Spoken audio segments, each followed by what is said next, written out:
many of them there were. Were you given food? But the teachers are alive. They're not books. They are the very living essences of nature itself. What a strange person. Unbelievably powerful supercomputer that's running our reality, and we don't have a clue as to how to operate it. So when maybe you or somebody else creates an AGI system and you get to ask her one question, what would that question be? What's outside the simulation?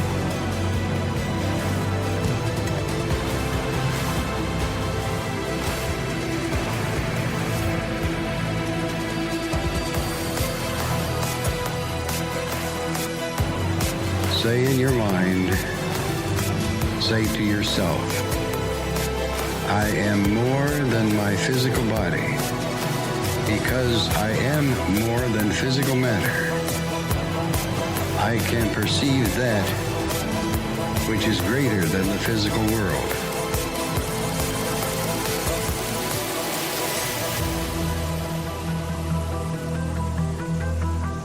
Do not know all the answers to the questions about reality. Do not claim to know the ultimate truth about life. I seek that which has been made hidden. As a part of a family and explorers of consciousness. I am the void one.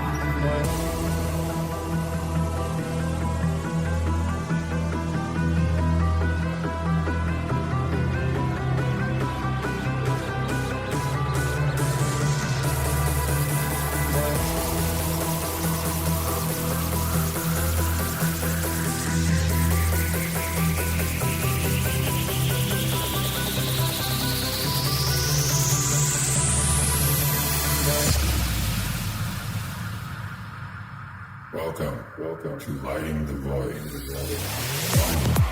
All broadcasting from New York, upstate near the Great Lakes, it's Lighting the Void. It is Thursday. Yeah, it's Thursday.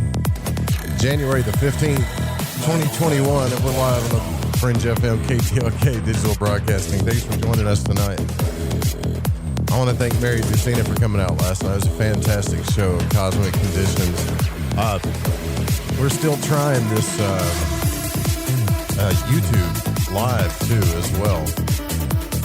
So I don't expect there to be a whole bunch of people over there. It's just a backdrop with YouTube live on. And I always like when I get to going, starting it, I forget to change like the descriptions and all that stuff. So it's a little weird. It'll adjust as we go. But the best thing to do is get the Fringe FM on as many places as possible besides just the app and the stream, so we can play like what I was talking about the other night, whack-a-mole. That in case we get taken down somewhere, then we just pop up somewhere else. But the main place to listen to the show is the Fringe FM app. You can download that on Google Play, Apple, or there's an Alexa skill. You can listen to the Fringe FM on TuneIn, TalkStream Live, the Paranormal Radio app, and a whole bunch of other places. As well, there's also a call to listen line. If you are stranded somewhere and all you have is a phone connection, you can still listen to the network. It's 701-719-3971. I don't think we say that enough, do we? I really don't. I don't think we say that enough, so everybody knows where to listen. So there you go. But what is today? I always like to see what today is because there's always some type of stupid name for each day. Today is, let's see, Wikipedia Day, Bean Day, Humanitarian Day, Martin Luther King Jr.'s birthday, Bagel Day, Hat Day, Thank You Mentor Day, and Freshly Squeezed Juice Day. That's so stupid. I'm sorry. It is really weird. There's nothing cool going on today. Yeah, I'm looking at all this information. It's ridiculous. All right. So, I mean, I could start the show talking about COVID and all this other stuff, but really I don't want to do that. So tonight we're going to talk about the Hermetic Principles. Now everything is based on this is all, like, when I talk about things like the esoteric, the occult, magic, all of the stuff that we talk about in the Western mystery schools, it's really all comes down to Hermetics, right? And some of you know the Hermetic Principles, and I know we're going to be talking about that with our guest tonight, Burch Driver. He's going to be coming up. It's a pretty cool topic to discuss, and I know you guys want to talk about it. But if you can just pull up the 7 Hermetic Principles on Google, you can see that this is the basis for, like, the Emerald Tablet, the basis for pretty much most of Western ceremonial magic. When it comes to even Freemasonry, all of this stuff has some type of roots in Hermeticism. And the first law of Hermeticism, or the Hermetic Principles, is the principle of mentalism, that all is mind and the universe is mental. And I know what people think, right? Like, if that's the Hermetic Principle number 1, that means you don't have a spirit or whatever, but that's not what I don't think that's what I'm saying, and I don't think that's what this is saying. And it doesn't mean, of course I'm not denying, but it doesn't mean that we don't live in some type of simulation. But it sure feels that way. And I dropped a thing in the chat today that really picked apart the Matrix. And basically, if you watch the Matrix, you know, Morpheus comes along. He's the god of dreams. And Neo's like in this half asleep state all the time, waking up. And in the beginning, it shows him waking up from alarm clocks. And Trinity comes and wakes him up. And then he gets led into this place of waking up, which is like Morpheus leading you through a dream pretty much. And then he has the death and rebirth thing, which is in every mystery school. It's also the resurrection of Jesus, seeing through the veil. In the Matrix, it's when he swallows the pill and pops out of the thing, and comes out of the machine. And now he's just naked with all these holes in him. And then he starts to learn to reprogram himself, right? You remember that, where he's sitting in the chair and they're plugging this stuff into the back of his head. And he's like, what are you doing? He's like, I'm going to learn jujitsu. So he's reprogramming himself, not to give into the illusion anymore, but based on the stuff that he knows about the illusion. And this is what I was trying to tell you guys about the devil card and the tarot deck. Based on the stuff that he knows about the illusion, he can become empowered. Now, he can program himself faster. He can become enlightened. And then as he goes on, he learns about the machines and then fighting the machines and stuff, which is essentially, I think, as a whole, what we're doing now. There's a lot of censorship going on, and Mr. Smith is trying to shut down Twitter and everything else, all this other stuff. But everybody's out wanting to fight the machines, which is, it's kind of dumb to me, because people get polar, which is another law in the Hermetic Principles, the law of polarity. A lot of times there are people out talking about, well, I want to do a breakaway society, or I'm going to live in a smart city, and I got to pick one because that's what's coming down the pike. Well, that's just the law of polarity. Realistically, what's going to happen, more than likely, is you're going to have to use both. Are you going to stop using the internet? Are you going to stop using modern medicine? Or are you going to, what happens if you have, you need surgery? Are you going to go back to biting on a stick? You see what I'm saying? No. That's my favorite one. That's the first one everybody should learn, I believe, is the law of polarity, because that's the one that really programs us. But anyways, Neo fights the machine. He goes through all this. I'm getting to a point here because I know some of you didn't watch the video. And then he struggles with himself, like the self-knowledge thing.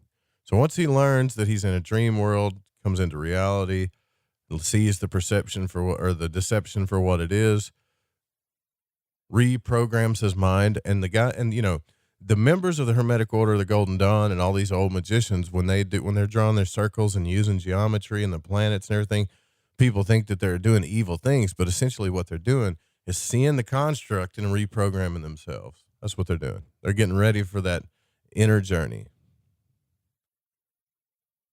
and whatever, that's the old school stuff. There's a lot of different magical orders now, but so we fight the machine. That's essentially what's going on now. And then we go on to struggle with ourselves, like, who are we? To find out that we're the one, right? And then he meets the oracle. And when he meets the oracle, he asked if I'm the one, and he's struggling, right, to figure this out.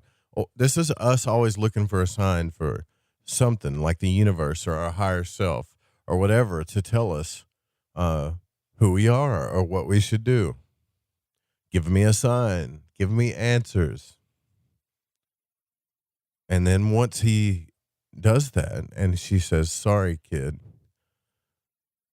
In other words, it's just a reflection, right? Because he doesn't know. So if he doesn't know, then he's not the one. You're not the one until you know you're the one.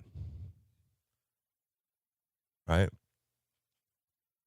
And she says, "Don't worry about the vase." And he said, "Well, what vase?"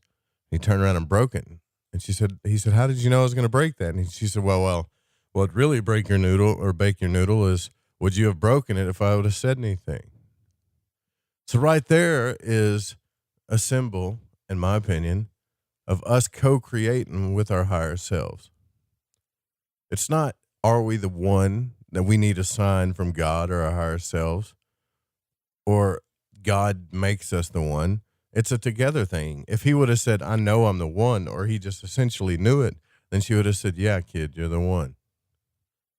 But the vase was the double slit experiment thing, showing that you're co-creating, observing as you create.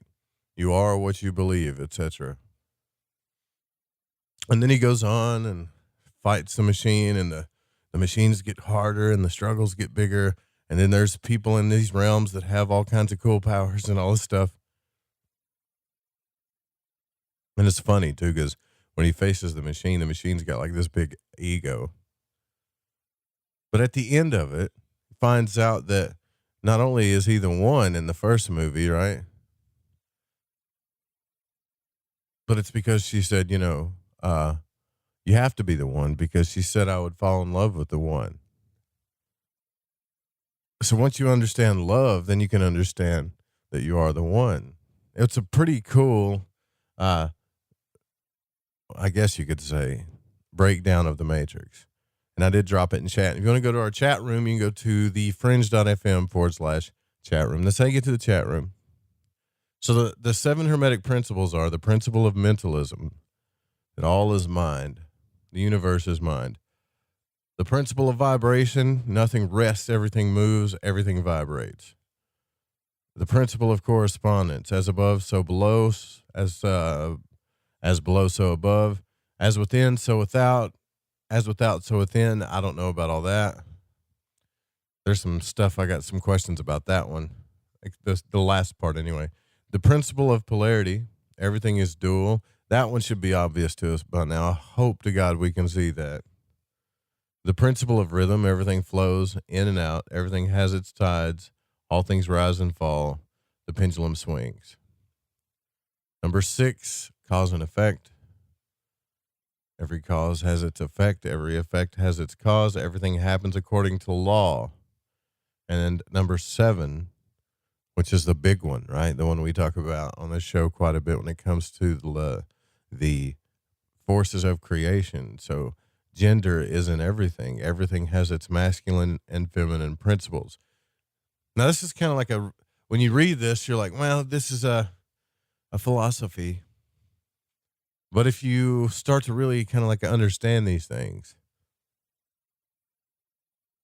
then you realize just how powerful you are as a human, and how you let certain things control you or you control them.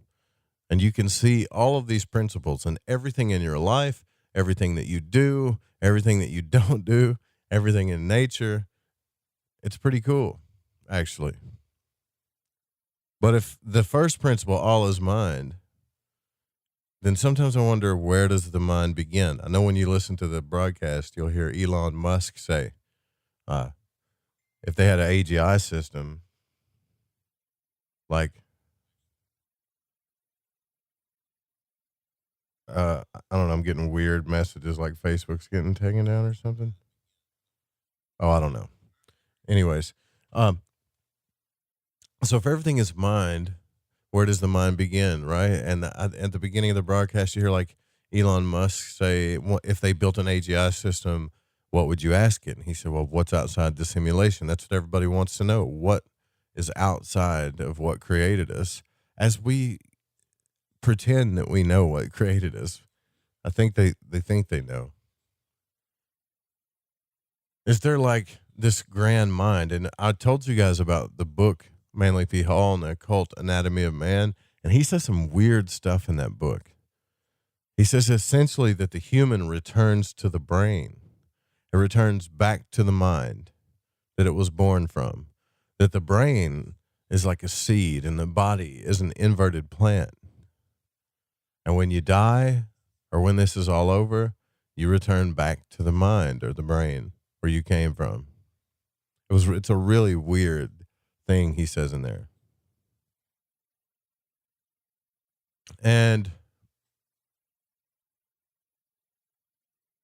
if that's the case, then how does mental transmutation correspond to our external reality? I wonder. Are all aspects fundamental laws based on information and how it moves? I remember when I first learned that this was like the first law of hermetics, and I was like, no, it can't be. Love is everything. You know, if you hear that in Thelema, love is the law. What about my emotions? But sometimes I think we confuse the mind with the brain. My mind, if you guys can't tell, is going 90 to nothing all the time.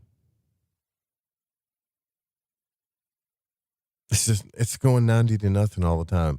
And for the past month, past 2 months, every dream that I've had has come to pass in some form or fashion. Even the dreams that I didn't understand, I wrote the symbols down, only later to find out that they happened.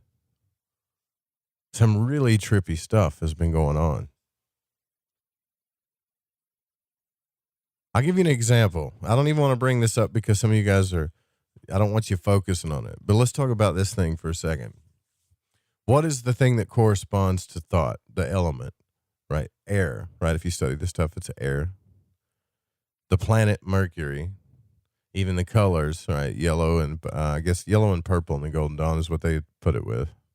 The god of Hermes, Thoth. But this is why once we give all this stuff, like we give all this stuff so much power, that when Mercury goes into retrograde, which I think it's about to, if it's not doing it already, everyone's like, oh man, Mercury's in retrograde, everything's going to go to hell in a handbasket. Well, is it doing that because time has shown us that that's what happens, or because everybody just believes that? I wonder, just as an experiment, if when Mercury went into retrograde, if everybody just didn't believe the crap, just for a minute, just saying, I don't believe that crap. Not saying it's crap, but just, everybody told their mind that. If it would really have the same effects. I kind of think it wouldn't. I wonder sometimes. But I remember when I first found that book, and thanks for putting that into chat, that book, The Kabbalion, which, by the way, it's not as old as you think it is. But it was fascinating because if you just read that book or study the Hermetic Principles, there's literally nothing that you can't break down and see that at its base form, those principles are there. So anytime that you feel powerless, hopeless, don't understand how something works, wonder why something's happening, feel cursed, super negative, whatever it is. If you really think about it, right? If you really study those principles, you'll start seeing why everything is the way it is. And I mean everything. It's when you think you get a massive download of information, but really it's just natural law. Now, I'm not telling you to run out and be a hermeticist like me and follow the cult and be it's not even a religion. It's more like a philosophy, I think. But we're going to get into it tonight. We're going to study that, especially this first law, I think, with Burch Driver. He's our guest tonight. Also a listener of the show, by the way, you said. So that's pretty cool. But other than that, there's some big things coming for the Fringe FM. I want you guys to like wrap your mind around what's about to happen to the Fringe FM. Like it's hard to explain, and I don't usually like announcing stuff like this, but everything I envisioned for this station is coming to pass in cool ways, more ways than one, too. And things are about to get a little crazy. You guys remember when Jeff Harmon talked about the middle of January and how things are going to get crazy? A lot of stuff is going to happen at once. People are going to have to make moves and decisions. And that kind of freaks people out. Oh, no, lots of stuff happening at once, big moves and big decisions. You should be excited about those things, those life changes, those directions. It should be a journey to you. Just like this freaking show is every single night we do it. It's just a journey. A journey that I'm glad to take with all of you. Coming up next, we're going to talk to our guest, Burch Driver. We're going to get into hermetics. I'm not even sure I've done a show about hermeticism or hermetics yet, or the study of this stuff, or even looked into it. That's kind of ironic, isn't it? All right, stay with us. We'll be right back. More Lighting the Void coming up.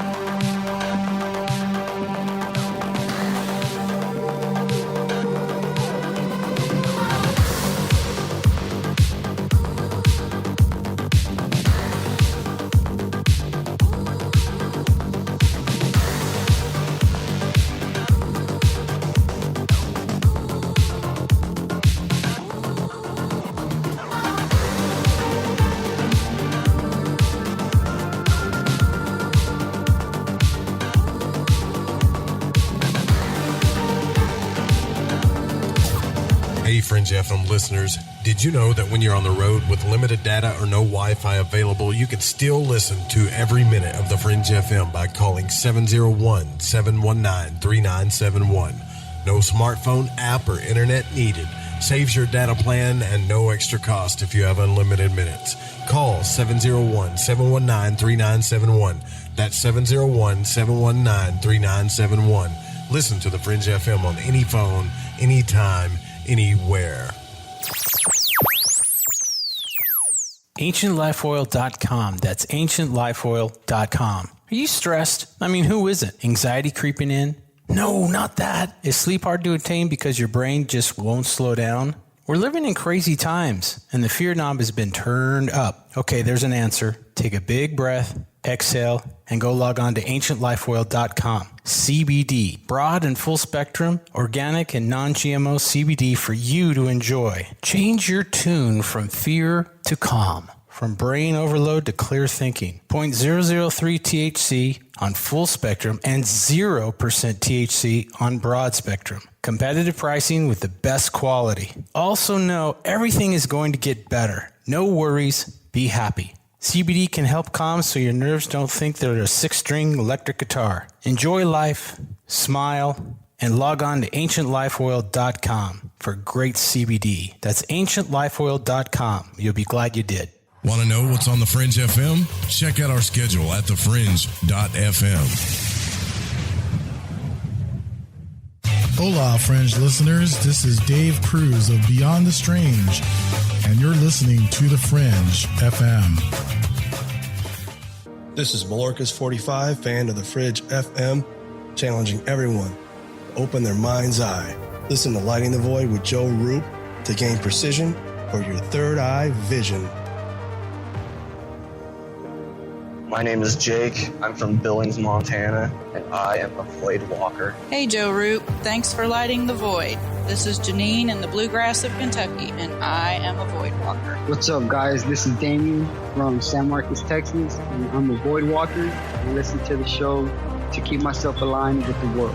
Hi, this is Laura, aka Laura Lavender. I'm from Las Vegas, and I listen to Lighting the Void because it helps me understand some of the strangest experiences I've had. So thanks for all that you do and for always being there for us, Joe.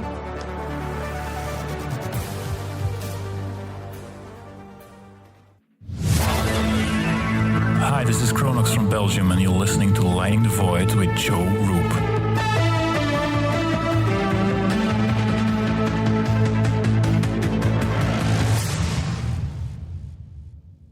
Hey, this is country music singer and void walker Jason Benoit, and when I need my fix on the world of magic and the capabilities of the human consciousness, I listen to Joe Roop right here on Lighting the Void Radio.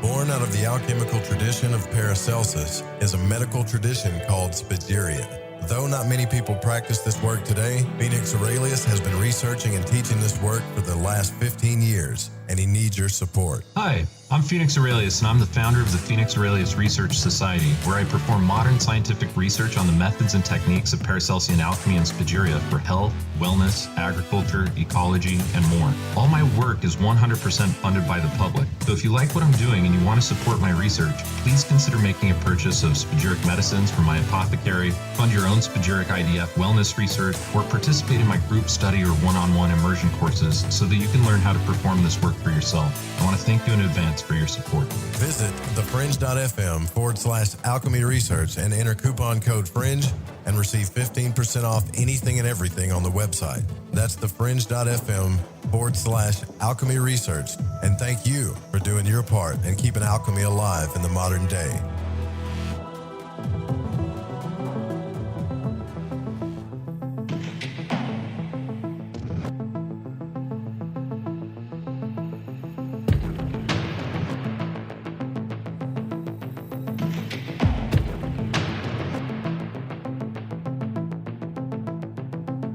Oh man, Kronox really does have the best intros for music, doesn't he?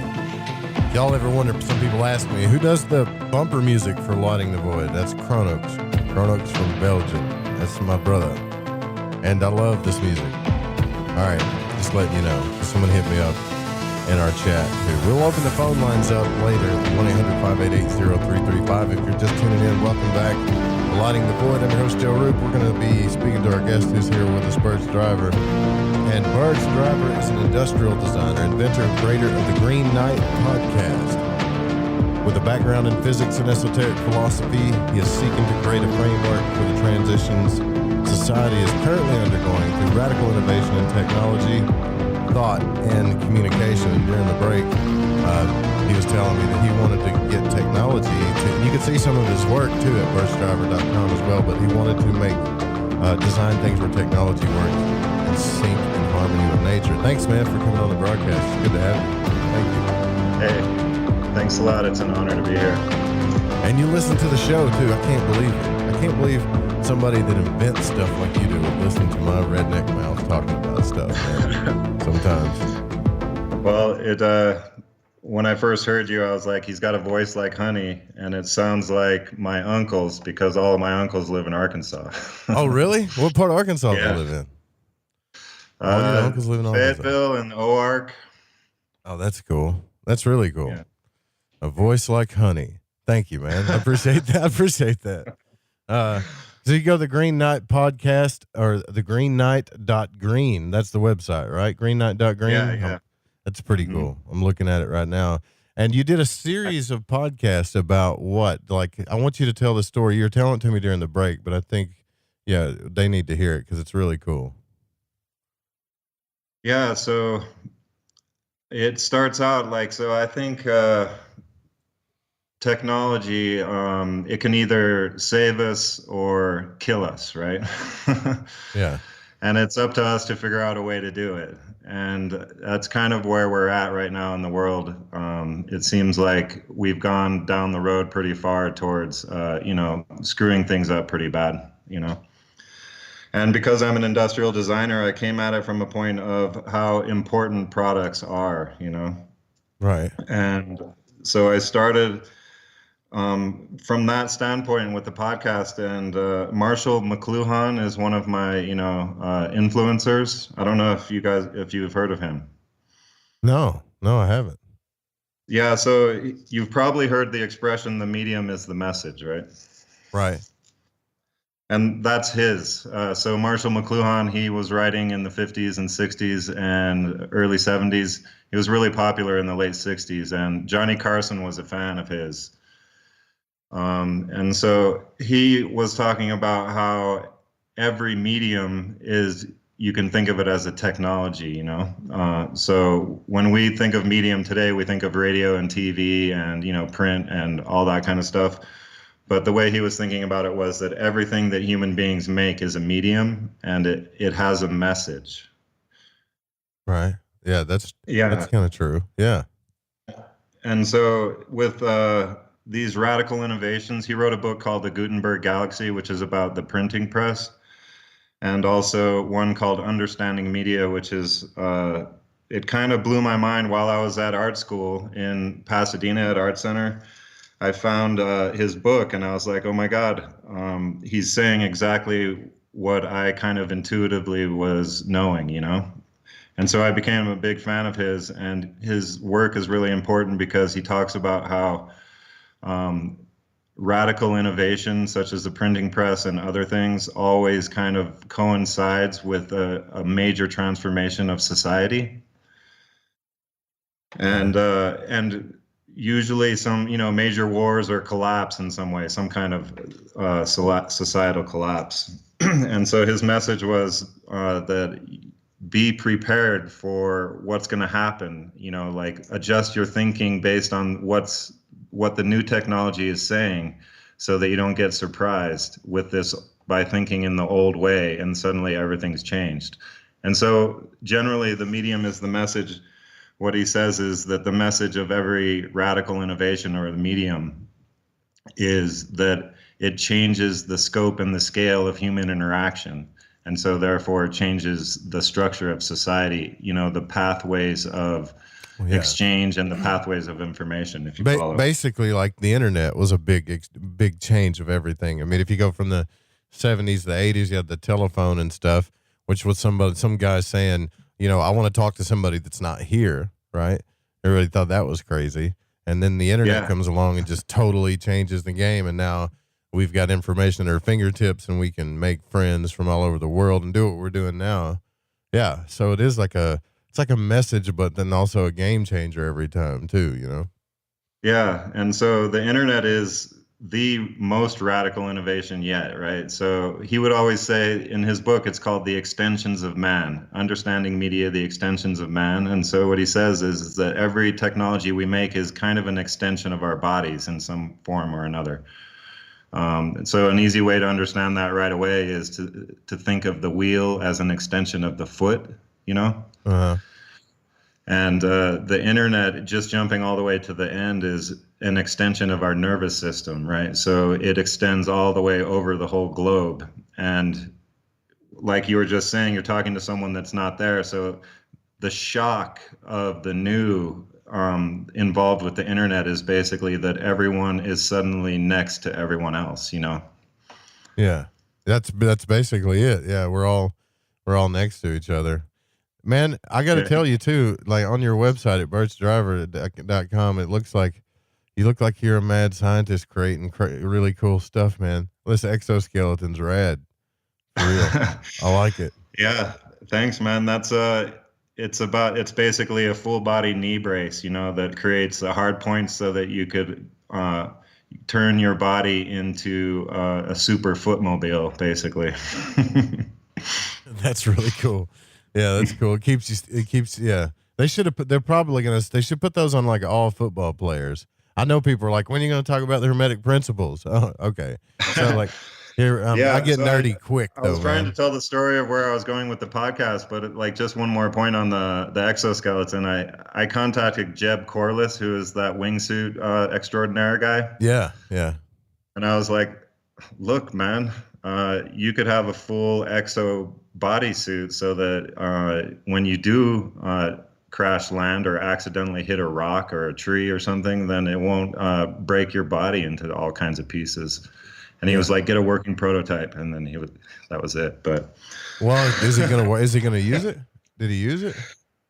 No, when you try to like reach out to people as an inventor, they want to see it all developed already, Yeah, yeah. Well, of course they do, right? But yeah. So either way, it's still pretty rad. I think it's rad for sure. Thanks, man. Thanks. I know people like, who uses the word rad anymore? So the GreenKight podcast, tell me about this journey you went on. What was this for? So yeah, I was trying to I was coming at it from a point of how we can use technology in a way that's harmonious. And I had this kind of gestalt in my mind. Like I think in images because I'm an artist, and so I have all these images and I can see it and I can understand it, but I didn't know if I could say it. So I just started recording. And it kind of took me along a journey. Like I was growing while I was doing it. And I had studied the 7 Hermetic Principles previously, but you know how sometimes when you learn something like non-attachment, something like that, or do not identify, right? You're like, oh, that's great, but then you don't really process it. But I found that these Hermetic Principles actually, I had like a breakthrough, while I was writing it, or while I was writing the shows, Yeah, you had a aha moment, didn't you? Like, yeah, all that stuff started coming through. So I come at it from a kind of a scientific perspective, which is unusual, I think, and I think it makes it cogent in a way to understand, so that actually people could actually use it in an effective manner, and instead of it just being something that is pretty awesome, and also you get aspects of it, but other aspects are confusing and things like that. Gotcha. Okay. And then you kind of went along, and did you discover? So this was just all about the Hermetic Principles. Did you discover as you were making the podcast, or right before you did it? Well, no, I mean, I had been, like I said, I'd been looking into it, but it didn't really like solidify. And so I was talking about, so I'm a physicist too. Like I have a physics degree. I'm not necessarily a physicist, but, I came at physics. I was a paleoanthropology major, and for 2 years in college, and I had done a science project in 9th grade on catastrophe theory, which is a type of topology, which is math. Like it's this crazy kind of math, right? And I was in astronomy class, and I saw an image of something in space, and was like, oh my God, that's my thing. And I like immediately switched my major to physics. And so it was crazy. It was a big switch. But I kind of came at physics from a point of wanting to discover the foundation of human knowledge, like what do we know actually?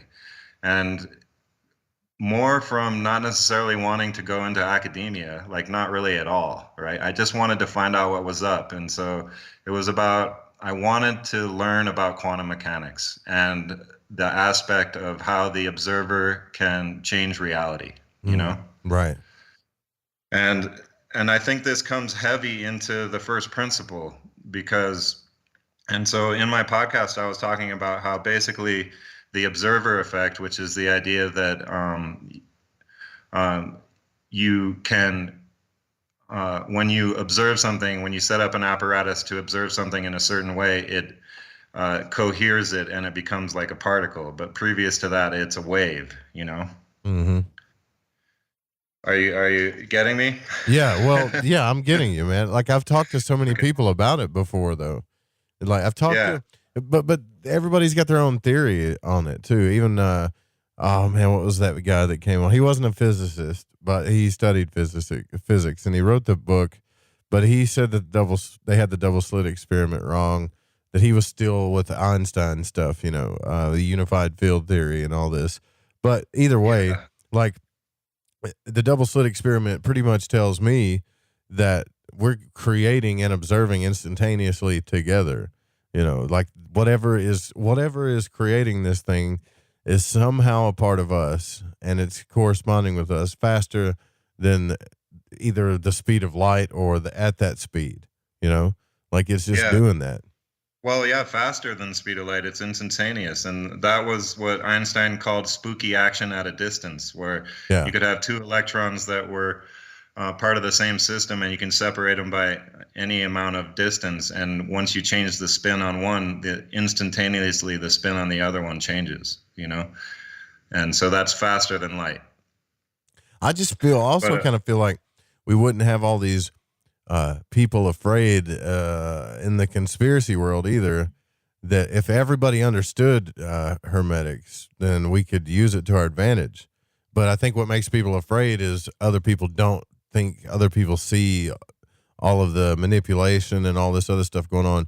But there's literally, like, if you look at it, you could use the 7 Hermetic Principles and pick apart everything that's going on in our current environment. The news, politics, what's in your room, what you're thinking, everything, like everything. It makes up everything. For sure. Yeah, I mean, so about the observer effect and the double slit experiment.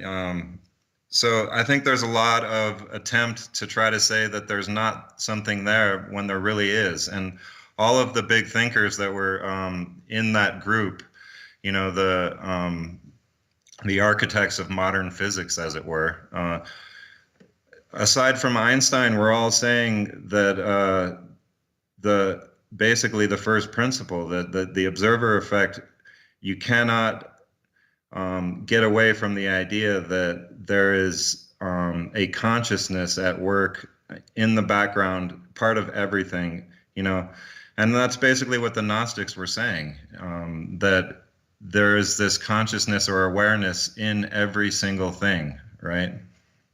Yes. Yeah. So that's what I was trying to work out, basically work backwards to the first principle from the observer effect. And I didn't realize what I was really doing. I was just trying to say that that consciousness is first, right? Mm-hmm. Before everything else. And consciousness is not a accident, a cosmic accident. And it doesn't take place because of chemical interactions in our brain, It's the first thing. Everything comes from that. Right. And so then when I was talking about that, and this is what I wanted to discover when I went into physics, basically, it was kind of a spiritual pursuit. And I was like definitely an outsider over at the physics and astronomy department at UNM. I bet, man, especially if you were talking philosophy or hermetics or the double slit experiment. If you get into hermetics or any type of metaphysics with the people that are kind of focused on the physical realm, even at the smallest particle level, they're just going to. The scientific mind is the super logical mind. It's the one that believes that everything can be explained in logical form, right? Like there's no unseen realms or any of that stuff. That's all wish-wash, right? But yeah. But the idea that everything is mostly empty space, it's like they kind of just shelved this stuff and they put it away and they stopped thinking about it. And that's the way I look at particle physicists at CERN. It's like they're just smashing shit together, and they're trying to find the most basic particle, but all they're going to find is consciousness. And so they kind of built up this God particle thing so that they didn't have to talk about it anymore. It's like, oh, this particle basically says that there's this all-pervasive field that exists everywhere and in all places and affects all things. And it's like, okay, now stop talking about it, and so so I was like, Michelson and Morley were looking for the ether. And so Einstein, despite his equations being so rock solid, basically killed the ether. And the Hermetics is all about the ether, right? Yeah. Which is kind of where everything resides, like where the awareness resides, this cosmic awareness, And so Einstein really did us a disservice, I think, in a lot of ways, despite everything, you know.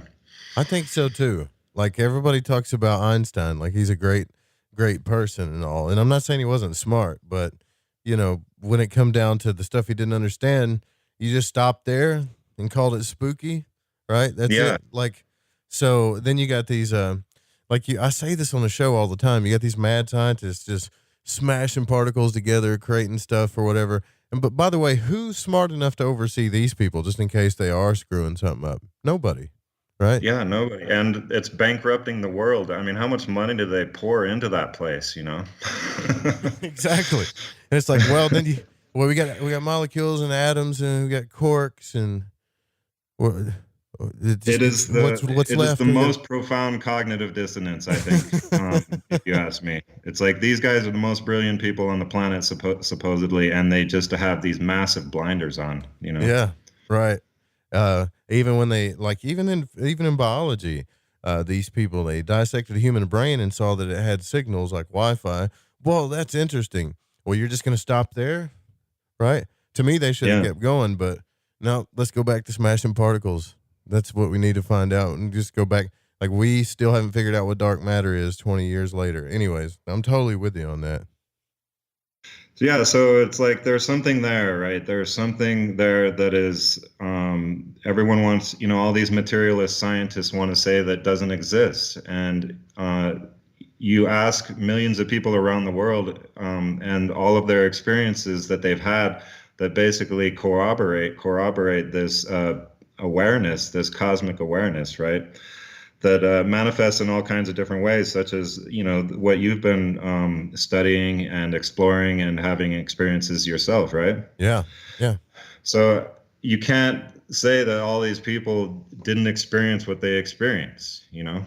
Yes, and so people say, there's something there for sure. What you experienced was sleep paralysis and an illusion in your mind.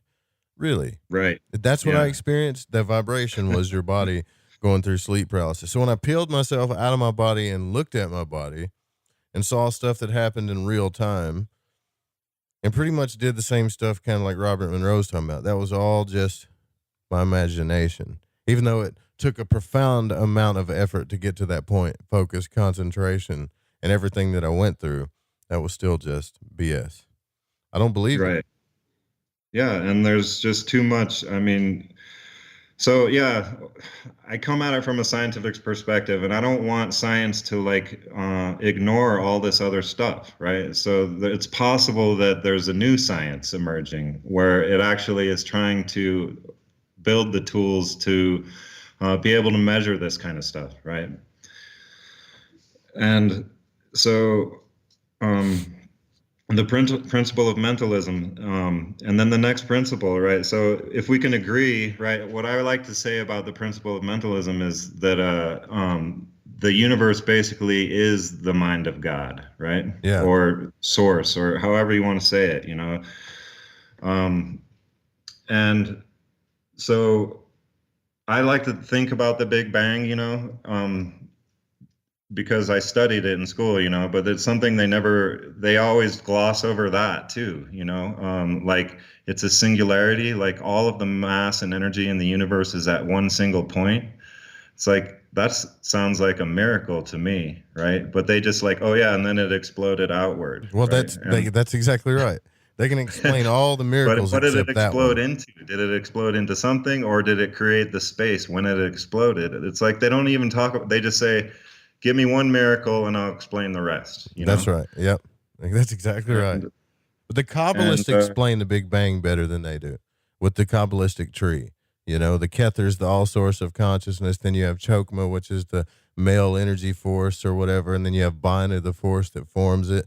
And it's intuitively something that they know that I don't think scientists are even getting close to figure out. But I for some reason, I feel intuitively that they're closer than the scientists are about it.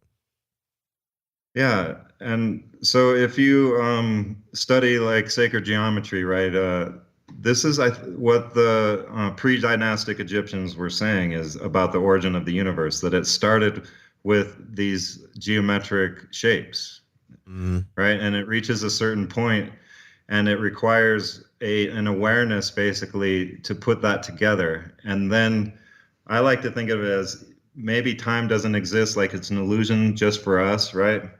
But the past, the present, and the future exists all at once. But there was a moment when the awareness kind of made the original measurement, you know, which is the two circles overlapping slightly, right? The Vissus Pisces. Right. Yes. Yeah, I see what you're saying. Yeah. And so at that moment, I mean, they say that the overlapping part is where the light came from, right? In these creation myths. And so if you can think about it like that, it's like that awareness made that first measurement, and bam, it suddenly exploded, and it became itself, right? All of everything. And so Hermeticism, you can't look at the creator as someone that's, or something, or it that's separate from anything. It is everything, you know? Yeah. And so the idea that there's like this omnipotent God up there watching over us and actually taking a hand in our affairs, that's not what the Hermetic Principles say. That's not what Hermeticism says, is that basically the creator is aware, but is helpless to do anything but let itself play out. Yeah, it's creating inside of everything and all of us and nature and everything. And so you can't separate yourself from that. And that's the first principle. And so that's really the only principle. And all of the other ones are to allow us to be able to manage this kind of illusion that we are all in, you know? To understand the principle, right? Yeah. Well, even to me, like, what do you think about the law of gender? Because that one's a fascinating one to me. I see that in everything. Like, and maybe it's just a stage I'm at in my life where I can it's see everywhere. Where people struggle with this in themselves and in their own life and in general. Even if you want to find out, like, people like, why is the earth so bad? Why is there so much violence, crime, etc., all this stuff? Well, if you study those principles and the misunderstandings of those things, you can see why it went bad. Yeah, well, I think we can get at it, man. But that's the last principle, and I think it's the last principle for a reason, you know, because you kind of need the other ones to be able to get there, you know. Well, we're gonna we'll do that. We're going to take our break here because we're at the top of the hour. We're going to go down the list of the 7 Hermetic Principles. If you guys got any questions, I'll probably open up the phone lines towards the end of the show for sure. But we'll be right back with Burch Driver. He's one of these really, really cool conversations on this show. These are my favorite types of shows here. We'll be right back.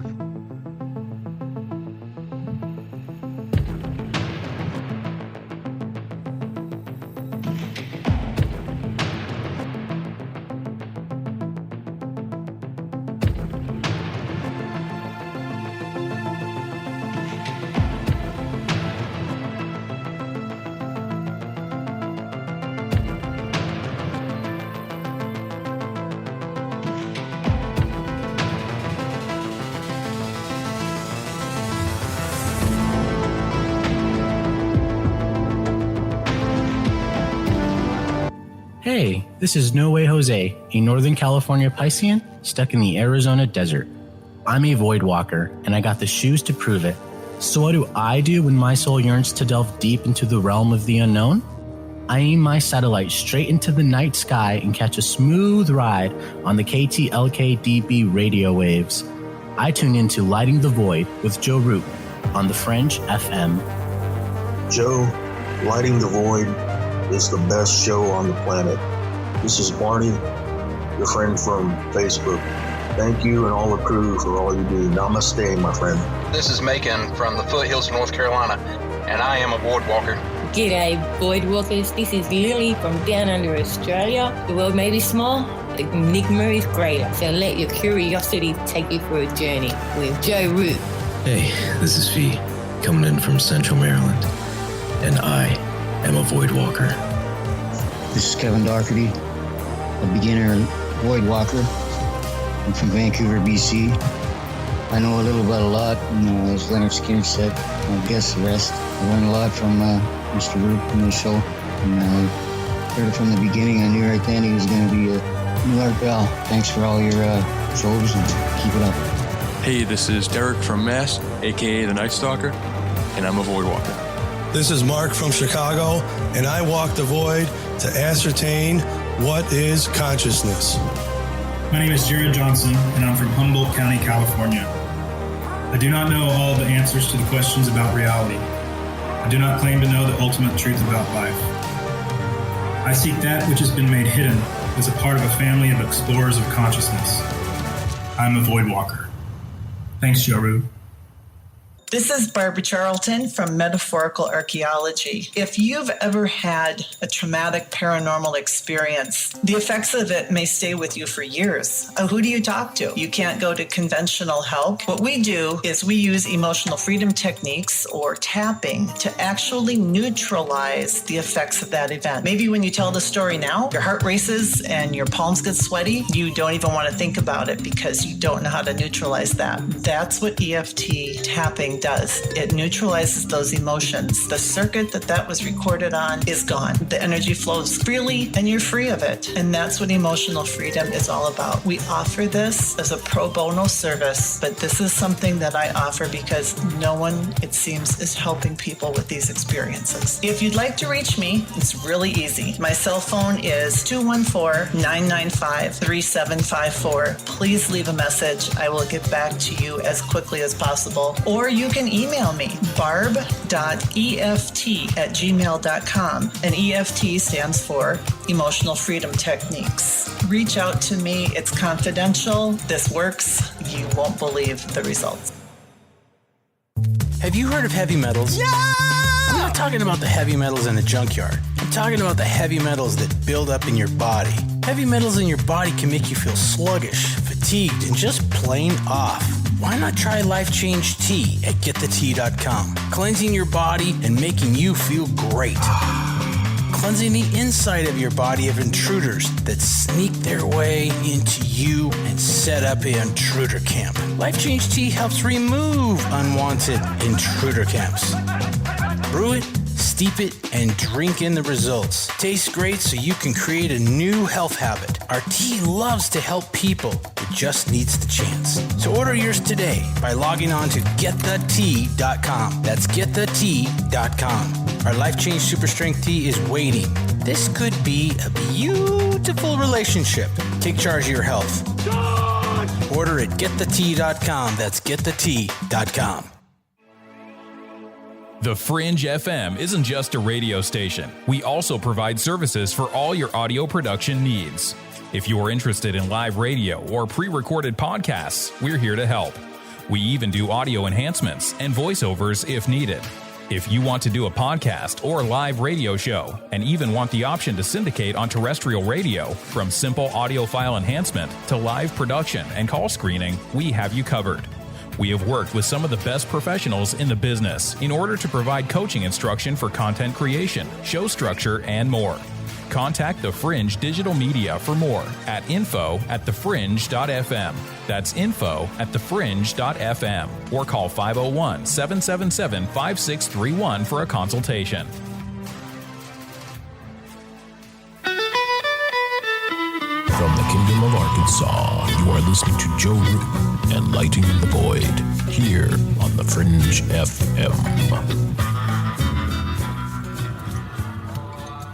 Hey, this is Amalia from Know the Self Mystery School. I know that you are in the midst of massive change. We all are. This is the great turning, the time that we all decided to be here on the planet. Do you know why you came here to be a part of this crazy time? If not, I invite you to join my mystery school. I have a 9-week course called Activate Your Mission. And in this course, you're going to learn how to erect crystal clear boundaries so that you can hear that inner still voice that's going to guide your every move. Even if you're dealing with feeling weighed down by obligations and being enslaved to the system, this course is going to give you the tools you need to illuminate your shadow and awaken to your soul's mission. The moment you sign up to the school, you are going to be greeted by not only a group of soulful spiritual warriors, but you're also going to get some massive karmic clearings, and you're going to feel the energy. It's palpable. I hope you'll join me in the school where together we're going to unlock your divine mission. Activate your mission by by going to thefringe.fm/soul mission and put in the code word FRINGE and receive $50 off today. Lighting the Void and the Esoteric Scholar present the Altar Box, crafted and designed for magicians by magicians. Now you can take your practice with you. This beautifully handcrafted mobile altar opens and works as an altar for any of your spiritual, religious, or ritual practices. Made to travel and work in small spaces, the Altar Box comes with hidden compartments for your practice tools and accessories. The Altar Box also comes with a dark scrying mirror for scrying and reverses and fits perfectly also as a chalkboard for any sigil, symbol, or whatever you see fit to sketch. The Altar Box is handcrafted to carry as a small suitcase, so you may take your practice with you, and the hinges are made with solid material and hinged with leather and rivets for extra strength. The mirror piece and floor plate fit perfectly when closed, so no movement will happen. Use it in small places as well. You can practice meditation, magic, planetary magic, sigil magic, scrying, ritual. Never be without your practice tools again, no matter the setting or where you go. And this season, give the gift of magic for yourself or your loved one by grabbing your Altar Box. Was $249.99, now $199.99. The sale ends January 1st, 2021. Just go to lightingthevoid.com/altarbox and get yours while the sale lasts.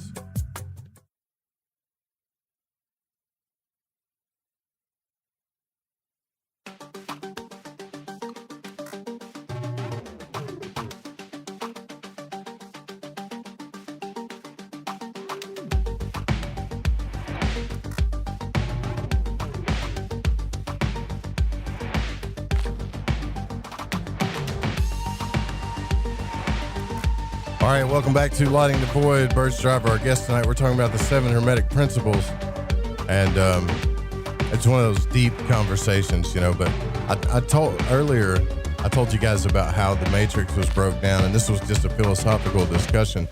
But I dare any of you, if you don't know anything about the 7 Hermetic Principles, to kind of like just really study them. And I don't know, Burch, are you a big fan of the Kabbalion? Is that where you learned about them first, or was it through something else? It was something else. What? And yeah, go ahead. It was What on Earth is Happening? Mark Passio. Yeah, Mark Passio. I went through his whole archive, and he taught me so much. Yeah, he's super aware, right? And that guy used to be. Well, he's telling you the truth, man.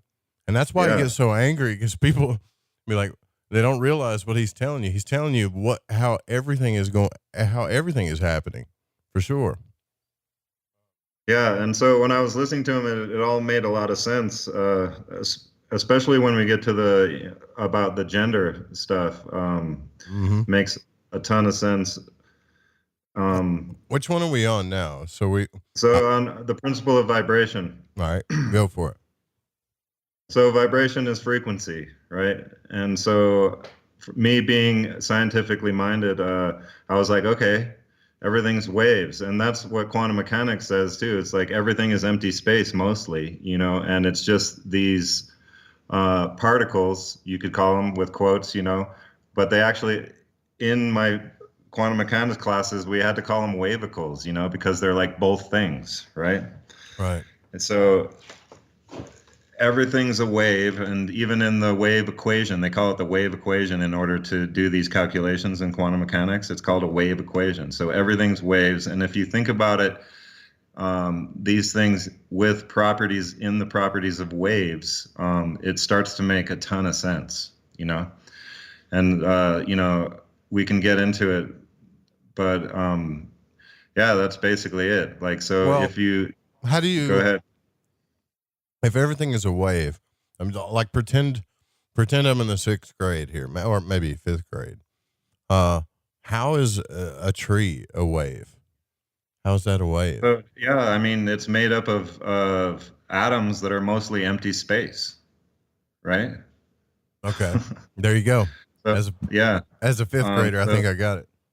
So yeah, it's like the distance from the nucleus out to these outer shells of electrons would be, you know, something like the distance from the sun out to the Kuiper belt, you know, basically. Relatively, right? Yeah. Yeah. Exactly. Yeah. Okay. So you had to learn these equations of wave, and it's funny you start looking at that too. It's like, then you start figuring out, well, everything has different what wavelengths and frequencies, like color and all this other stuff, and it starts to look like a real simulation after a while, doesn't it? Yeah, and then like cymatics, it's what you see with cymatics is you can see that everything has a resonance frequency, right? And so, people talk about no bad vibes, or like he had really good vibes, or like it's like when you meet someone and you vibe with them, it's like you guys are on the same wavelength, blah blah blah. Right? Yeah, it's true though. It really is though. I think it's true for sure. So that was pretty simple. Everything is waves. Like everything is waves, and if you think of that in that way, we can kind of just say that, we agree that everything is waves, right? Yeah, that's it. We can go on to the next one for sure. That one's pretty simple, self-explanatory, pretty much. And so, the next one is the principle of correspondence, right? And so this makes sense with waves completely, because if you disturb the surface of a pond, mm-hmm. You will create a pattern, and then there will be all these interference patterns. And basically, everything from the beginning to when it goes smooth again is the same interactions, right? And so thinking of it as above and so below, right? Then the waves actually exhibit that property perfectly. But another way that I like to talk about the principle of correspondence is that in a fractal nature, and fractals are a self-repeating pattern. I don't know if you're familiar with those. Yeah. Oh yeah. I love it. Yeah. So the universe basically exhibits the properties of a fractal like perfectly, and just like you were explaining a while ago with when it comes to the sun and the Kuiper belt or the nucleus of an atom. I mean, it's like that's a fractal.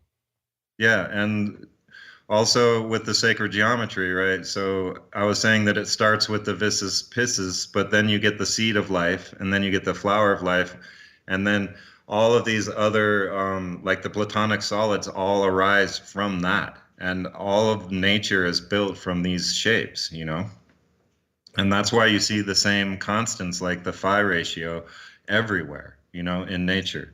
And you see it up in the spiral arms of galaxies, and you see it in, cauliflower, and you see it in our own bodies. Your fingerprint, your eyeball, your ear, everything. Yeah. Yeah. So the Phi ratio is 1/1.6, basically. And so you'll see that like on your hand, right, the bones in your hand, the second bone in your finger is 1, and then the next one up is 1.6 long, on average, basically, for all human beings. And so it's everywhere, and you see the same patterns exhibited super macro and at the super micro. And that's what fractals do, is like you can zoom in to the nth degree and find the same patterns repeating over and over. Cool. So, and I know, I know magic, they use correspondence in a different way, which people, it's kind of, it's not the same, but it's still correspondence, right? Where they say, Mercury corresponds with the god Thoth and Hermes, and that corresponds with the planet Mercury. But then there's the element of Mercury, but it's kind of trippy. Manly P. Hall even talks about how he could see the influence of certain planets in people's brains after he kind of dissected them after someone died, which I don't know how he got to do that, but that's pretty crazy. Yeah.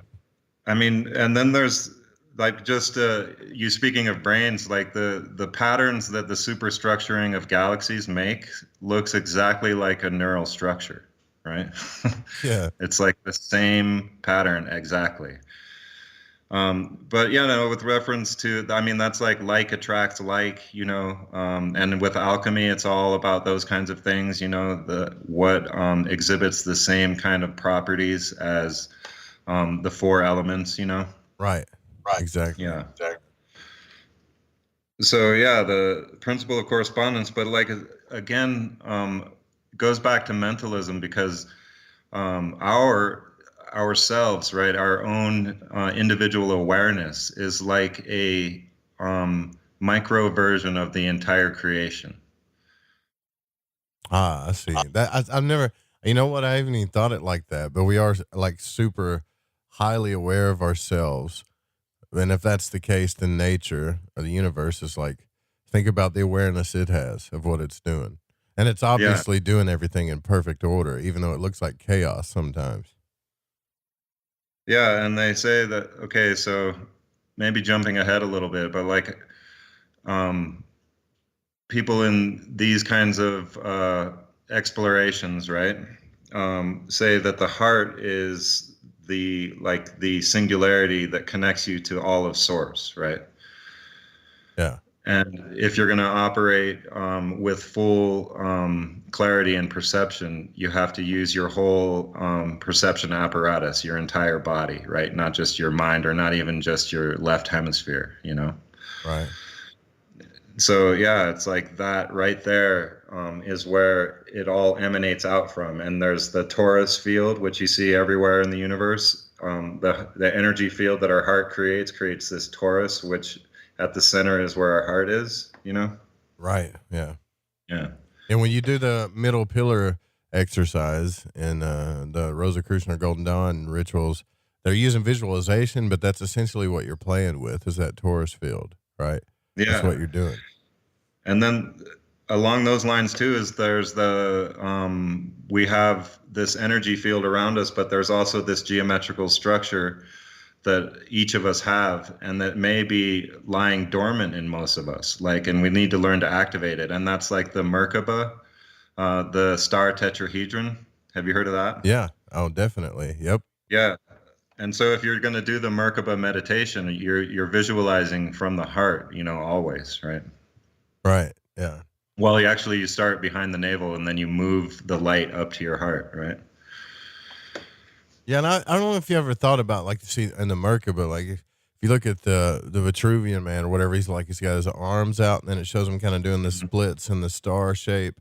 But if you took that, where you could, I don't know if I'm going to confuse people or whatever, but maybe you'll get it, where you can, there's sight perception, right? Then there's touch perception.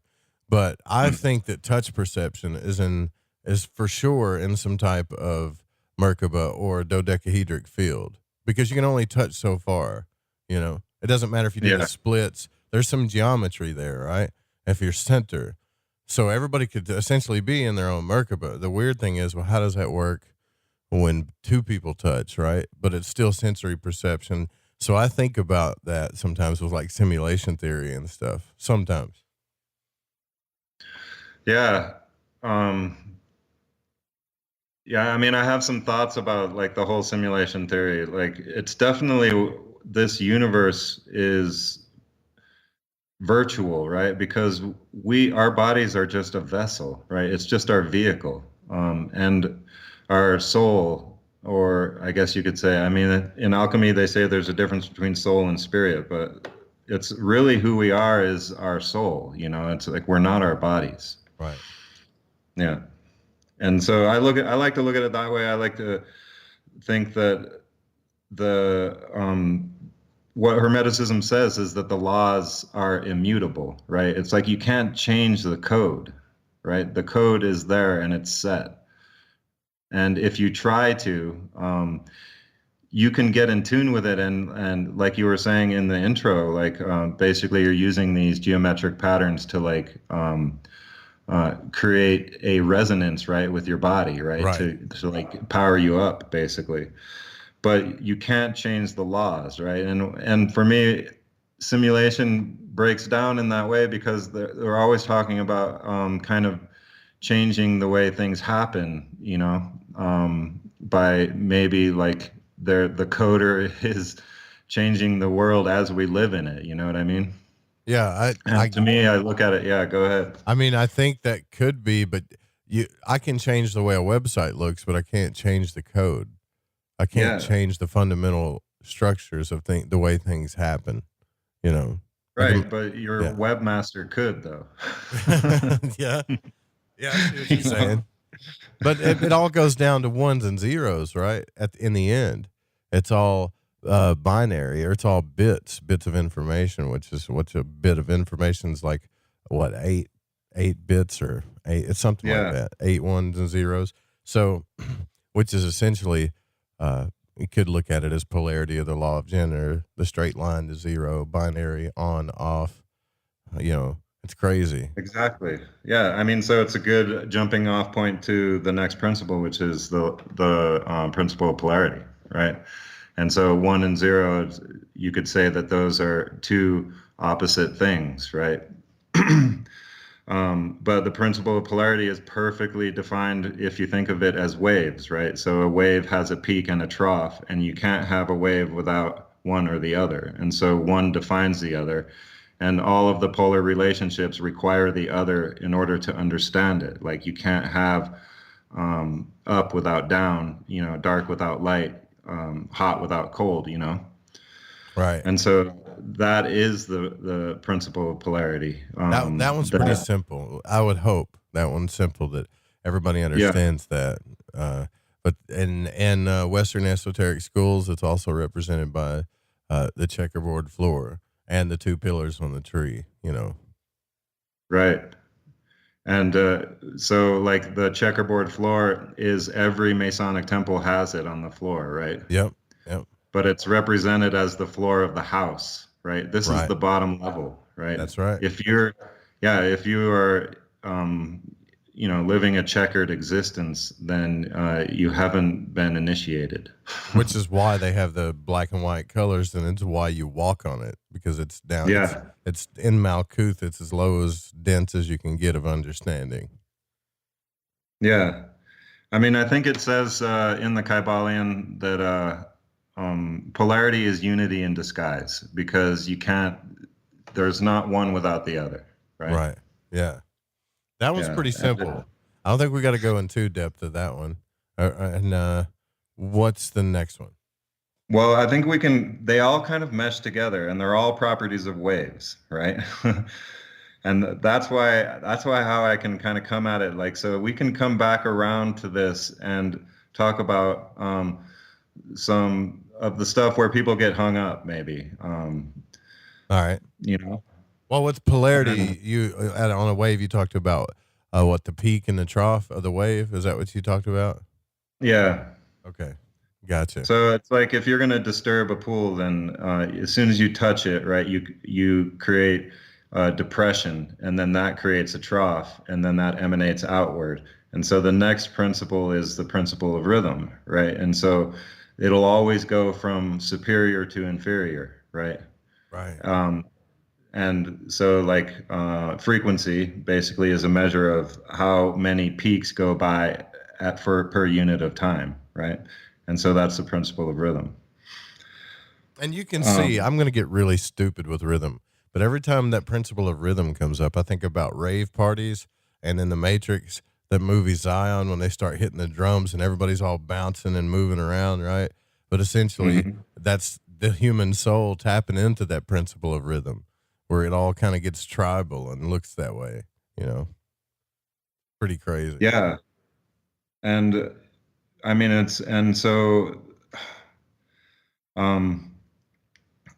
this is where I think we can talk about how people will put themselves, and so you were talking about this in the intro, and this is how if there is a they, and there is, right, it's pretty obvious, right? All of us out here in the truth-seeking realm know that there's a they that are manipulating us, right? Right. And they know the principle of rhythm and the principle of polarity. And they create these dichotomies, right, to keep us interested. And it's possible that they are false dichotomies, right? Yeah, like Republican, Democrat. One yells at the other. We get caught up in the rhythm and the waves of it, and now we're in the hypnotic rhythm. And I mean, Gore Vidal said in 1968, there's no difference between Democrats and Republicans, and we're still looking at this game like it's real, now, 60 years later already, Exactly. It's funny, too, when people get really philosophical about it, and you'll have one person arguing that a republic is better than a democracy. But they both can tell each other what's totally wrong with each of those philosophies of government, right? But Yeah. but it's never going to stop. They're never going to come to an agreement or change, So it's a constant state of hypnotic, chaotic rhythm in there that while that's happening behind the scenes, sales are being made, power's happening. Yeah. And I've got something I want to say, but I could probably talk about, the Matrix a little bit too, because in that story, the intelligence behind the Matrix knows that it's will collapse periodically, right? It knows that Neo will arrive in some form or another over a period of time and destroy the Matrix. Right. Yeah, like when he was in the room, then it's rebuilt back up again. And if you look back in time, this is the principle of rhythm with regards to empire and civilizations. All we see is, if we look at the timeline of history, is the rise and collapse, the rise and collapse, the rise and collapse. Right. And it's kind of like how you can think of it as what we create is artificial and not natural, right? And so that it'll always. Everything is transient, right? And so if we can see the Democrats and Republicans are a false dichotomy, right? Then we can also see how it just goes from red to blue, from red to blue, from red to blue ad infinitum. Yeah, when they're going in and out of office like that. Yeah, yeah. And it's like the swing of the pendulum, and they act like it's the mind of the people. It was too much. It's the Bush era was too much, and so we had to swing over to Obama, and then we had to swing back to Trump, But in my mind, this is all a kabuki theater. You get tired of talking to your family and friends about it, and they want to talk to you for hours about it, and you're like, man, can we do something cool? Yeah, they're like, no, Trump's the devil, but this just captures their attention, But on an individual basis, back to the kind of the idea of waves, and polarity.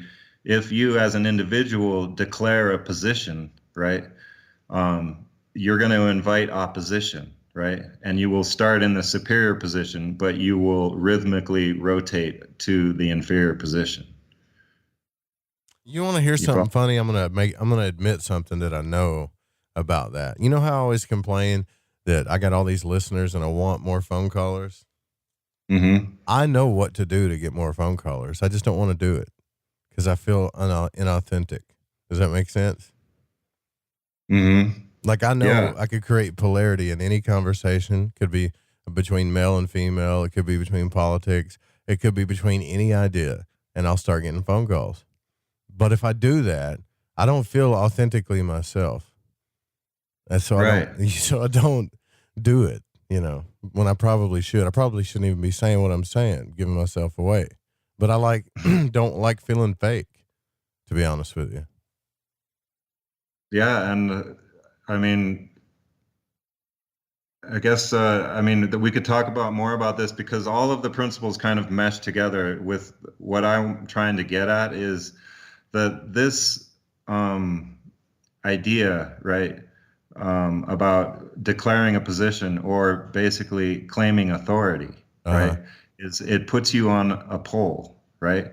And so there's no monopole. There is no monopole, right, except for one, and that's the monad, right, the creator, right? Exactly. And so if you put yourself on a pole, you have to invite. There's going to be a dual aspect to it, right? Exactly. Yeah. And so. And it's this claiming of authority, or this taking credit, that is perhaps what would put us on this wheel, this grinding wheel that never really goes anywhere, and that's the principle of rhythm. We just keep going around in circles. And everyone talks about revolution, right? And the real definition of that word is just to go around in a circle and start again. That's the big wheel that keeps on turning. Yeah. Sure. And So, I mean, I look at it like this could be the wheel of karma, like the big wheel, right? And in our lives, we are, in refusing to learn the same lesson over and over again, we have these little wheels of karma, right? And it's almost like when we take credit, when we claim authority, we put ourselves on this little wheel of karma, right? That will be, you'll go from superior to inferior, and back and forth, and, just going around, grinding our wheels, kind of spinning in place, or spiraling in a way, Right. Yeah.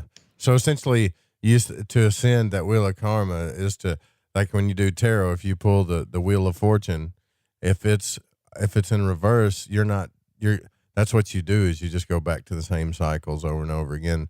But if it's usually like up, and if your subconscious is showing it that it's up, then you've broken a wheel of karma and you're about to go into a new wheel. People are like, oh, I broke my karma when they see that card, and I'm like, no, you're about to go into a new adventure. Yeah. Let's just call it a wheel. Perfect. That's perfect to say what I'm about to say, because every time we make a new discovery, there's suddenly this new polarity, this new duality that we deal with. And I looked at it like all of these people who were following Q, and the suddenly now they're all awakened, and they can see all of the the lies and all that stuff. But so then there's this new dichotomy, right? And it's the alliance versus the cabal, right? And it's still the same thing. Yeah. Yeah. It's do you see this in relationships too? People are like, I don't want to get out. I don't want to keep doing the same stuff. Well, you're not really doing the same stuff. As long as you keep breaking those karmic cycles or learning and progressing into these relationships. But see, there's the role of gender in there too, right? But if you do break it, you're going to go into another wheel, which is going to it's going to have some of the same fractal correspondences as before. It's just, you're going to have a bigger awareness. You're actually going to grow from it. Or you can just go back and do the same thing. You'll know more. And I say something in the podcast about Zeno's paradox, and that's where if you drop a rock, it goes half the distance, and then half that distance, and then half that distance, and it never really touches the ground, right? So absolute knowledge is unobtainable, right? We can only approach the asymptote, so to speak, Do you ever feel like when you start really realizing all that, because I've had a couple of moments like this, you start realizing all this stuff, and then you can break and analyze everything down. Do you ever feel like you're going crazy sometimes? Like there's no... Well, back in college, I was talking to a friend of mine. We used to play ping pong every week. Yeah. And, ping pong is a great analogy for like how we just hit ideas back and forth at each other, or in a relationship, right? It's like, well, you did this and I did that or whatever. Uh-huh. And, it's just ping pong, and it's like, what's happening here? Are we making any progress? But I was like, dude, do you think just smart people, they realize that there's this paradox that can't be resolved, and they just go nuts? Exactly. Yeah. I know it's you got to read that book by Maimonides. Is like it's something like The Mind of the Perplexed or something, where you start getting perplexed because you see the fundamental laws, especially like hermetics and everything too, like that. Mm-hmm. So I got to skip this last break because I want to keep this going, man. So which principle? I just want to say, so when we come back from the break, we can talk about Walter Russell and being on the fulcrum and being in the still point and the middle way. Okay. Because if everything's a wave, then you kind of want to be on the fulcrum, right? You don't want to be on either pole. I got you. All right. Right. Cool. Yeah. I think I lost the YouTube feed. I'm going to get that back up as we go into break here. All right. Okay. We'll be right back. Break coming up here. Actually, it's coming up right now. More Lighting the Void. Stay with us, guys.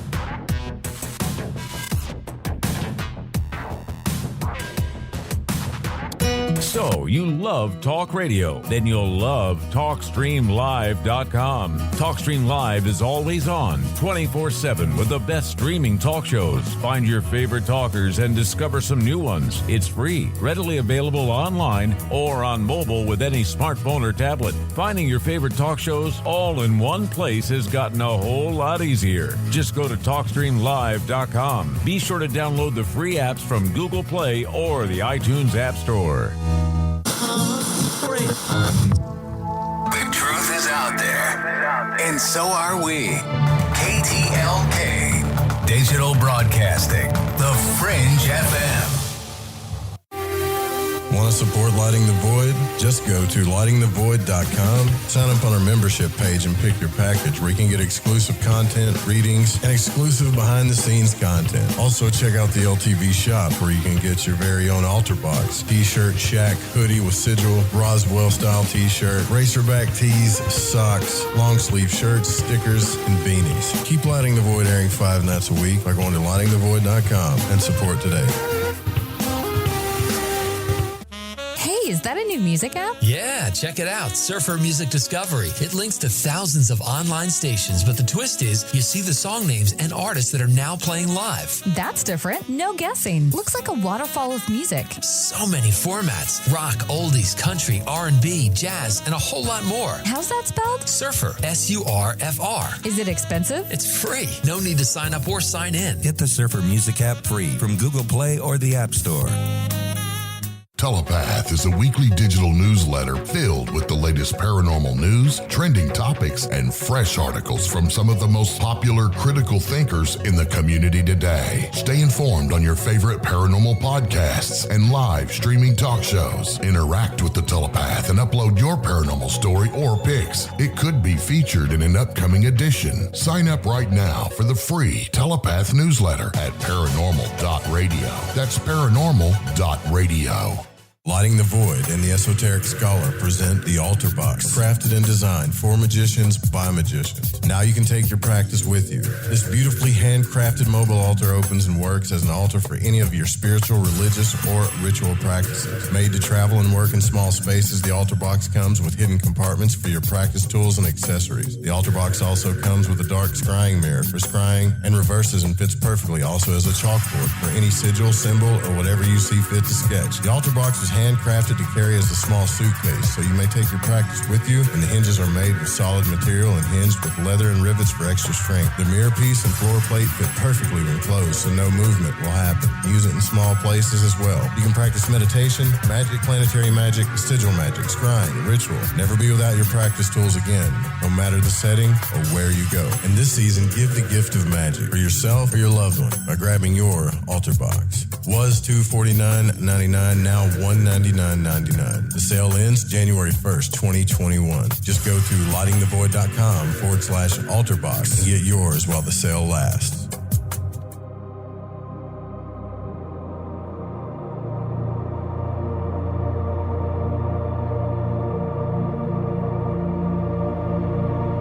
I don't know all the answers to the questions about reality.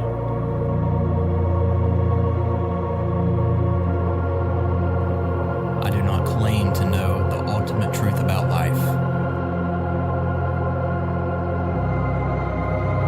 I seek that which has been made hidden as a part of a family of explorers of consciousness.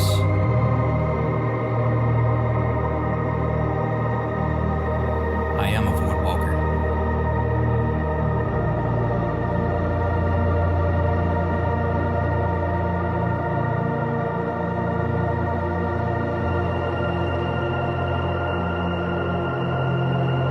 Hey, this is Macon, and you're listening to Lighting the Void with Joe Root.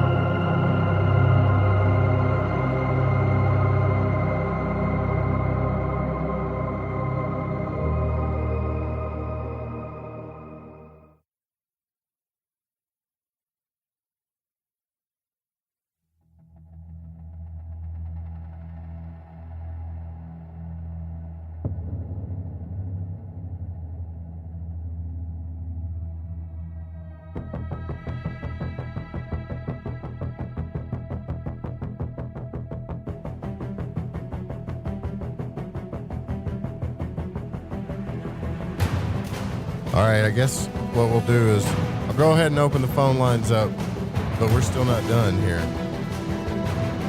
Burch Driver, our guest, we're going through the Hermetic Principles. And before the break, you were talking about, what were you saying? Not something about the points of polarity, not to stay on each point or something like that? Yeah, so if you are on a pole, like on a peak, right, in a superior position, you're inviting opposition, which will invoke the principle of rhythm, right? And you will go from superior to inferior, and it kind of creates this wheel, right? So I think Walter Russell speaks of this, and in the Zen traditions, they talk about the middle way.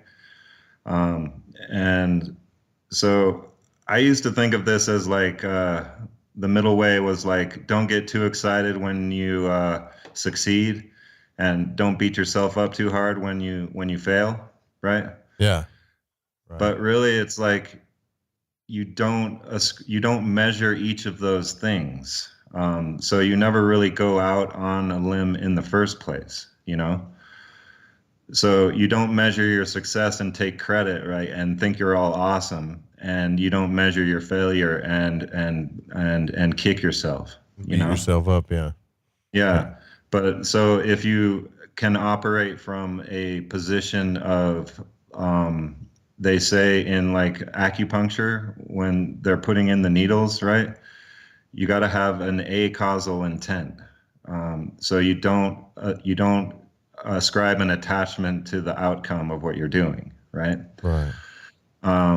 And so that's how you stay in the middle way. And I discovered this by being an athlete. You know, it's when you're at your peak performance, when you're having these peak experiences, a big buzzword nowadays is flow, right? Flow state. Right. You're kind of not there when you're doing your best work, you know, you're kind of being driven in a way, you know? Yeah. And so it's like your higher self is at the helm, you know? And for me as a soccer player, you know, I could be on fire, right? And then as soon as I'm aware of myself, then, you know, I trip over my shoelaces or something, you know? That's the same thing like when you get on fire playing basketball and you're like, man, I'm on fire. I'm in the zone. And then brick, and then it goes away, you know? Exactly. Yeah. Exactly. And so that's basically it, is like, it comes back to the idea of taking credit, right? Of like your ego side, wanting to say that this is me, right? But I think it's not really irony, but it's like when you surrender, right, and you let go is when you're capable of the most profound stuff. Yep. That's the thing too. Like, that's magic and as a whole right there. Yeah. It's like if you do a ceremony, a sigil, or just a prayer, a manifestation, and it's like, I really want this, you may get it really wanting it, but not the way that you thought. But if you just totally let it go, and usually when people are like, forget it, you know, it's like not going to happen or whatever. And then poof, that's when it happens, when your brain gives up on it. And when you're going to like do something that you think may be impossible, like your ego is trying to tell you, nah. But you just go ahead, you don't listen, you just go ahead and do it. And then you are able to do it, you know? Yeah. Pushing through the fear and the ego protective thing. Yeah. Yeah. But yeah, I mean, that's basically it. And I think if we go to the next principle, we can talk about that some more, because it comes into the principle of cause and effect for sure. Yeah, we got to, because we got like 15 minutes left in the show, and we're on cause and effect. So I like the principle of cause and effect. It says in the Kybalion, nothing escapes the law, right? And that's true. But if you think about cause and effect, that's another polar relationship, because there is no cause without an effect, and there is no effect without a cause. Right? That's right. Yeah. And you really can't localize a cause, because there's always something previous to that caused the cause, you know? So that's where these hard determinists say that the universe was at its moment of creation was going to play out how it's playing out no matter what, right? Because every effect has a cause, and then there's some effect that, or there's some cause that created an effect that caused the next effect, all the way back to the origin of the universe, right? Which goes back to polarity. It goes back to the other laws of rhythm and waves and everything, right? Same thing. Like you can see the laws within the laws, which also goes back to the laws of those little circles, karmic circles getting bigger and bigger. Those laws are still inside there, It's kind of crazy, right? And when you look in like cause and effect, this is the funniest thing I hear in this community too, is like, well, I really want this, but I'm waiting for the universe or divine timing. And it's like, you realize the waiting around is a cause that creates another effect. Yeah. Like if you want something to happen, you got to create the causes for it to happen. That's how the universe works. So you're waiting on what exactly? Yeah. And the amazing thing is that because cause and effect are a polar relationship and one can't exist without the other, then you have in one direction cause, then effect, and that's the forward motion of time. And then there's the retrocausality, right? Because one is not separate from the other. And so then that's the backward motion of time, right? So it kind of makes you realize that time is an illusion. And this comes back to being on the fulcrum, right? So when you're in that flow state, right, you have the ability to basically, this is how you rewrite the code of the universe. This is how we do magic, right? This is when you're in that state, basically what you're doing and the outcome of it was written in the origin of the universe, right? Because the time is an illusion. And so that's when you're most powerful. And a philosopher, I forget his name, he was this Polish philosopher he's probably my favorite guy because he came up with the term ever-present origin, right? And so the origin is ever-present. And when you're at the fulcrum, when you're in flow state and you have a causal intent where you're not measuring the outcome, right? You do not measure. Then you become the hand of God, right? Oh, that's cool. You don't want people people get all upset when you say that stuff though, like I'm the hand of God or I'm God. But that's why I have Frankie on too, like, cause he tells people, he's like, I'm it, you're God, I'm God. What? Yeah. Like he doesn't and that's care. True. I mean, in the story of the Matrix, it's just Neo, but really it's all of us, we're all have that in us, right? And this is the separation that kind of happens with organized religion, is that somehow you're separate from the creator, you're separate from source, and that you were born into sin. And that if you ever deign to approach the divine, then that's sacrilege. And that is a psyop, right? Mm-hmm. Because we are all Neo, right? We are all infinitely valuable, every single one of us. We have the divine spark, each of us does. You just gotta wake up from the dream, follow the white rabbit. And there's that Zen proverb that has the acolyte, they send him to the market to pick up supplies, and his last stop is at the butcher, right? And he walks up to the butcher and he's all, which is your best cut of meat? And the butcher says, they are all the best cut. And the acolyte suddenly, in a revelatory moment, it becomes enlightened. It's a trippy. It's not trippy, but it's kind of eye-opening. So we got cause and effect. What's the next one? I hope everybody understands that one. But if you don't, read the Kabbalion. But yeah. What's the next? Well, I think, okay, so I just want to make a note about the Kabbalion, right? So every book, right? I don't know if the three initiates really had it all together, to tell you the truth. Yeah, and that wasn't the origin. That wasn't the origin of their idea of polarity. They never talk about being in the fulcrum. They always say that you can change your polarity, right? But they never talk about how possibly the highest vibration is a straight line. You know, it's like the highest vibration, there's no measurable difference between the peak and the trough, right? And the only place to arrive there is at the fulcrum, or at the still point, as it were.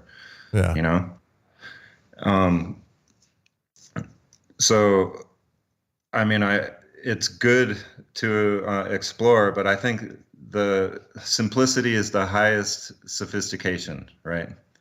And sometimes we can confuse ourselves by reading all of these books, you know? Yeah, I'm not saying the Kabbalion is the ever-present book for... Yeah, I'm just saying, like, that's what a lot of people go to. But you can just look up the 7 Hermetic Principles if you want to as well. Yeah, and I would advise, I mean, listen to Passio's archive, because he does a fantastic job, right? And he's a gruff man, but he's a badass for sure. Yeah, for sure. All right, what's the next one here? So that's the principle of gender. That's all right. That's the big one to another me. Polarity, right? Yeah. I think because this one is can't the exist one without the other. that causes the most problems in our society and the most suffering, right? Because essentially love isn't in this whole thing, right? But you got to learn to love yourself first. And everybody has this masculine and feminine energy in them. Like, of course, you know, men probably have a little bit more masculine than, just depends on who you are, really. But there is so much to learn there, man. I'll let you talk about it, though. I don't want to ramble on about it. No, yeah. I mean, again, all of the other principles are here, right? So it's a polar relationship. It follows the principle of correspondence, because at every scale you see it, right? It's everywhere in nature, right? And it's also in our minds. So we have dual hemisphere brain, right? And our left brain operates the right side of our body, and that's our kind of where our analytical side is, and that's the male side of the brain, right? The right brain is our intuitive side, which is how we kind of receive, you know, this is, if we're all left brain dominant, then there's only half the story right there, right? We're not open to receive, you know, from basically, I would just say the source, you know? And so if we're out of balance, right? If we are, if our minds are out of balance, if we're ego-centered, right? Basically, and I think this is our society. Our society is out of balance, right? We have a right-handed society, basically. Analytical, materialist science, you know, you could just go on down the list. But as far as our perception goes, we have this corpus callosum, which is the bridge between the hemispheres, and centered right in between that is the pineal gland, right? And we all know, those of us who study this stuff, that this is how you access the source. This is how you basically can operate in balance. And so the principle of gender is in each of us, right? And if we are super alpha, then we're out of balance, right? And that's kind of, we've all seen that kind of behavior, you know? And, you know, I guess you could call it toxic masculinity. And if we're out of balance on the other side, then everyone walks all over us all the time, right? You know? And so if you get around, so say, this is why you ever see, like, in relationships, when you see women that won't leave dudes, like, man, that guy's a piece of crap. I don't know why she won't leave him. Well, because everything's out of balance there. The polarities are so poled that you got one person dominate, and then the other person is a doormat and feels trapped, you know? Yeah. And so another aspect of this is, like, when we're in a constant state of vulnerability, right? It basically short circuits our perception apparatus of our brains, right? And this is where I think lizard people comes from, right? Because basically we're operating from our fight or flight response, which is our brainstem, basically our lizard brain, you know? And we can operate with our lizard brain. We can make choices with our kind of our cognitive side, our left brain, you know? But this isn't intelligence. This is more of a cunning, you know? And so if we are constantly in a state of fear, which is what we are being bombarded with constantly at the moment, and if you look into history, it's the same story over and over and over again, you know? It's always this way. There's some external threat, and then someone comes in to offer to solve the problem for us. And so we can't be sovereign in ourselves, right, when we're out of balance.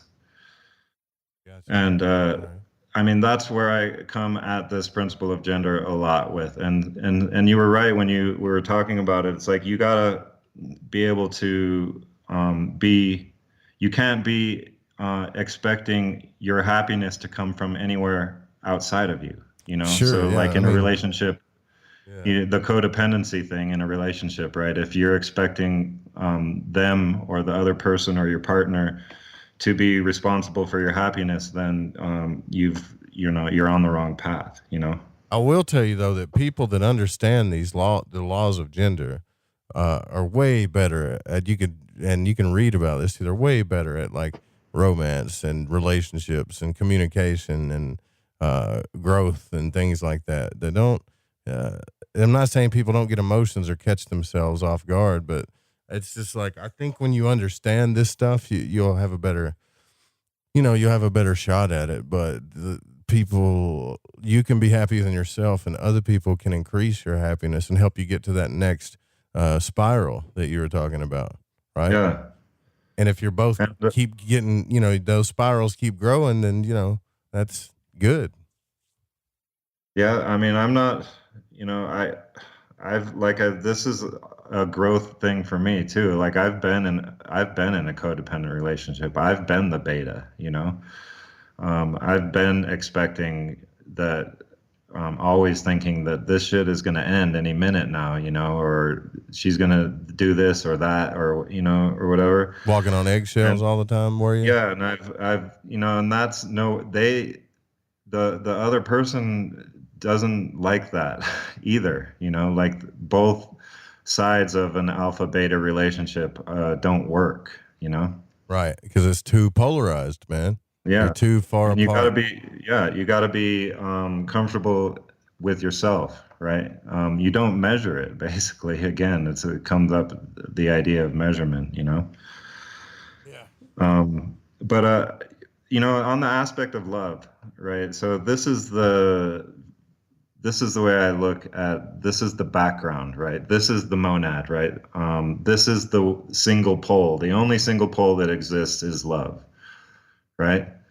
And we have our minds, right? But that's not our only thing that we have to perceive. We also have our heart, right? We have our whole body, but our heart is not a divided perception apparatus. I mean, it's been shown scientifically that there's all of these neurons in the heart, right?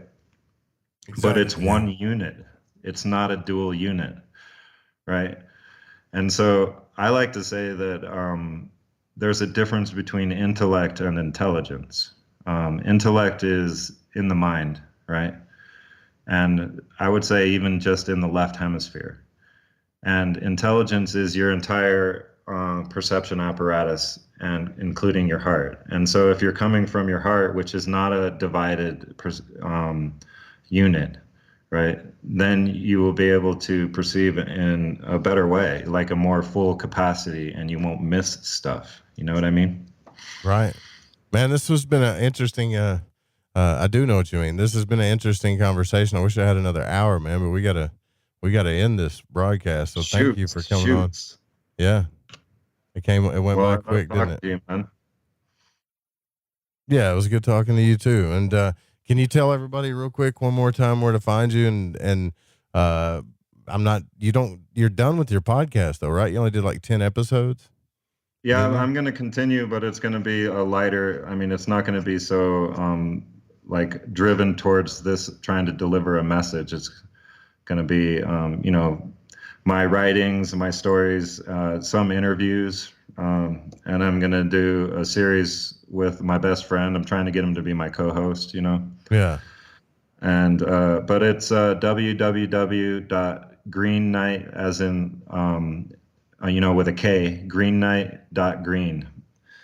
All right. And, but it goes, I would advise listening from 1 to 10 because 8, 9, 10, 8 is the Hermetic Principles.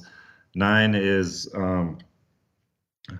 basically how we can use these principles to actually collectively start to go in the right direction, to like change course, or so to speak. And then 10 is talking about the idea that humanity might have this like parasite, you know, that I heard you talking to the guy who was talking about the Royals, you know, the Dean Henderson. Yeah, Dean Henderson, and I agree with him. It goes all the way back to Samaria, you know, and it is at that point that this kind of imbalance started, this constant state of vulnerability that we've been in since then. And we have this cycle of growth and collapse and growth and collapse, just like the Matrix. And my point that I wanted to make about that is, like, I think the universe, space is real, right?